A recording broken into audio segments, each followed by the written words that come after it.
3 दिन से बंद बिजली ने किया शहरियों का पारा हाई। वापडा के 27 समंदरी रोड के रहायशी सड़कों पर निकल आए। मेन समंदरी रोड ब्लॉक करके एहतजाज किया। ट्रैफिक जाम मुसाफिरों को शदीद मुश्किलात का सामना करना पड़ा। इलामा इकबाल कॉलोनी सब डिवीजन अमला की नाअहली और अदम तवज्जो के बायस समंदरी रोड के रहायशी 3 दिन बिजली बंद होने पर बिफर गए।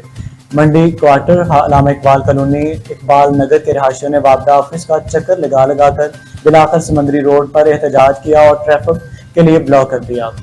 मुजाहिरीन का कहना है कि वापडा एहलकार ने हजारों रुपए रिश्वत भी वसूल कर ली, मगर ना खंबा लगा और ना ही तारें डाली गई। रहायशी 3 दिन से पानी की बूंद बूंद को तरस गए हैं। शदीद गर्मी में पानी मुयसर न होने की वजह से बच्चे बूढ़े जवान तलम्बा उठे हैं। वापडा अफसरान ने शहरियों को कूफा की याद दिला दी। मुजाहिरीन ने अरबाब ने एहतियात से मुतलका एक्शन समेत SDO को फौरी मुअत्तला किया और नोटिस लेने का मुतालबा किया है।